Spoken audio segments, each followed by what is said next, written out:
Bismillahir Rahmanir Rahim. Alhamdulillahi Rabbil Alameen, wassalatu wassalamu ala Sayyidina wa Maulana Muhammad wa ala alihi wa sahbihi ajma'in.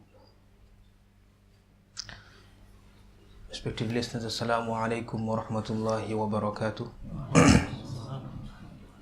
Alhamdulillah, Allah subhanahu wa ta'ala has given us the ability to come again for another gathering and once again talk about the companions of the Prophet sallallahu alaihi wasallam.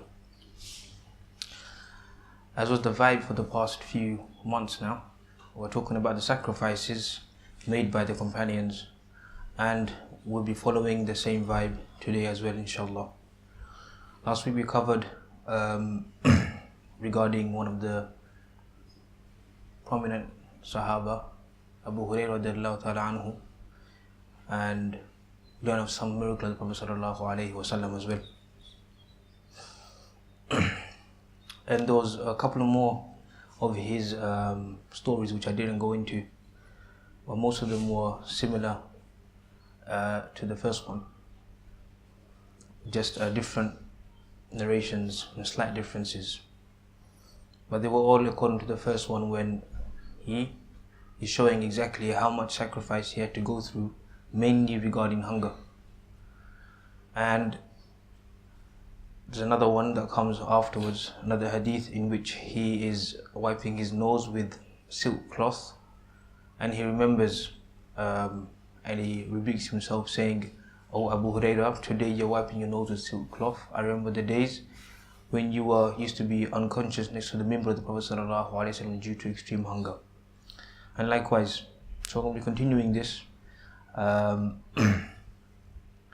It's more about hunger. It's about the daughter of Hadhrat Abu Bakr radiallahu ta'ala anhu, Asmaa Abu Bakr, and she narrates a story of her, an episode when she felt extremely hungry. Bismillahir Rahmanir Rahim. أخرج الطبراني عن أسماء بنت أبي بكر رضي الله تعالى عنهما وعنهما أن بهم أنها قالت: كنت مرة في أرض أقطعها النبي صلى الله عليه وسلم لأبي سلمة والزبير في أرض بني النذير. Asma bint Abu Bakr radiallahu ta'ala anha narrates that once was a time when she was on the land of Banu Nadir, which is the land of those the Prophet ﷺ took himself. He partitioned and gave part of this land to Abu Salama and Zubayr radiallahu ta'ala anhuma, two Sahaba. And Zubayr radiallahu ta'ala anhu was the husband of Hadhrat Asmaa. فخرج الزبير مع رسول الله صلى الله عليه وسلم.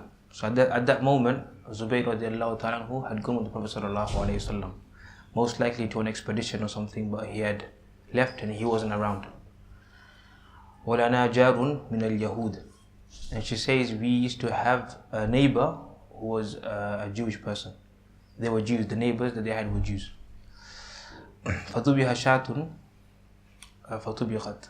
Because so one day that lady, the Jewish neighbor, she slaughtered a sheep and she was cooking it. فَوَجِزَتْ رِيحَهَا فَدَخَلَنِي مَا لَمْ يَدْخُلْنِي مِنْ شَيْءٍ قَطُّ. Because when I smelled that sheep, a desire arose within me that I had never ever felt before.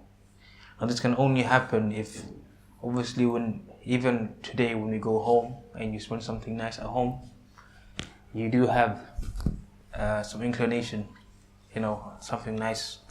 Even when you are outside and you're ordering food, as soon as it comes, you have this little, "Oh, I'm going to eat this, I really want to eat this." Now this is something that we already have. But if you realize that the more hungry we are, the longer we wait for food, it seems to be even more tasty and more desirable. So Hadhrat Asmaa, the indication here is trying to say, because one thing is, the neighbor is not a Muslim neighbor, he's a Jewish neighbor. They already have their differences.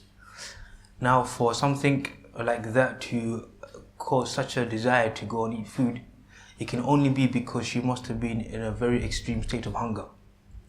So she said as soon as she smelt the cooking, she had a desire in her that she had never felt before. So this is indicating this is probably the most hungriest she had ever been in her entire life. وأنا حامل بابنتي خديجة فلم أصبر. And she was, at that moment I was pregnant with my daughter Khadija and I couldn't have any patience.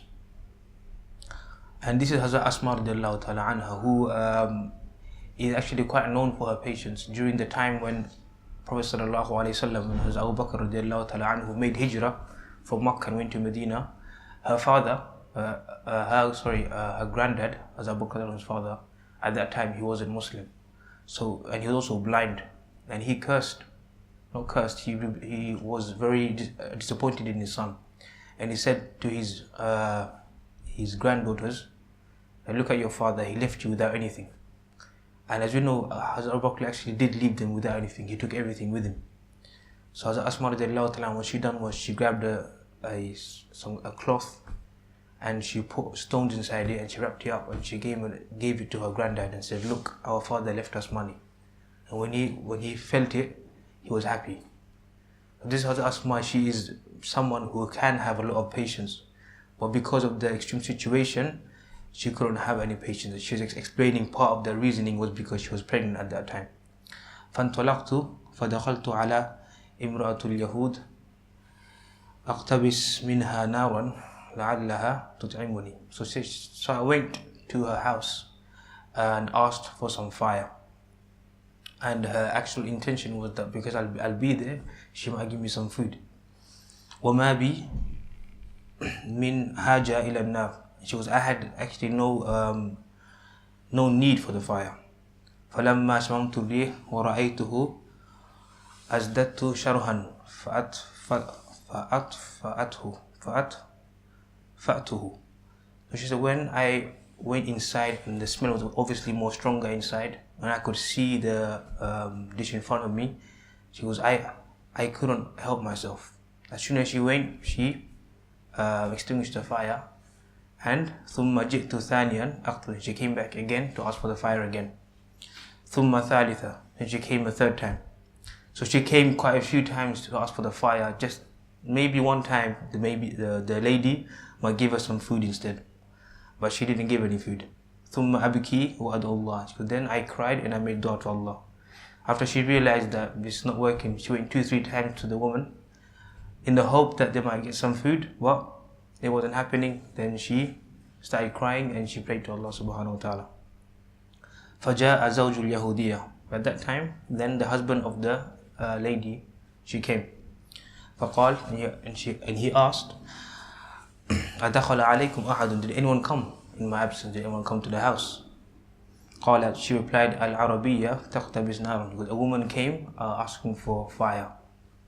So he obviously knew why someone came asking for fire. He knew it, and this is obviously an instant reply to the dua that she made to Allah subhanahu wa ta'ala. So he said, فلا أكل منها أبدا أو ترسلني إليها منها. He goes, I will not eat anything from this dish unless you send something to her. So this was obviously inspired by Allah subhanahu wa ta'ala due to her prayers. فأرسل إلي بقدحة. And then the lady, she sent them a small bowl full of food. فلم يكن شيء في الأرض أعجب إلي من تلك الأكلة. And she said, I ate that, and till this day I have never tasted anything much better or more delicious than this meal. Again, everything here, it indicates towards the hunger she was suffering at the time. It doesn't say directly she was the most hungry. Something that you have to, when you look at the hadith and the way she portrays it, how a smell made her so, powerless to her will, and she is someone that has strong willpower. And then she describes the food as the best food she ever had. It goes to how extreme they went without food. And we read in the other stories as well, it's not only one or two of them, most of the Sahaabah, they had this, they suffered hunger. And we, alhamdulillah, are in such a position that we don't get to feel this, because there's always food. I mean, the only disappointment we feel is the food is not good enough, maybe, or if there is not enough. Not in terms of there's not enough to fill us up, but not enough of the nice parts for us to have. Some parts of the dish is finished and we don't like the other part. That's probably the only disappointment we feel. But They have been going, we know at the time Prophet ﷺ, his house, what do we read? That for never, sometimes for almost 3 moons consecutively, a fire wasn't even lit in the oven. They never had any warm food. And they sleep only on dates and water.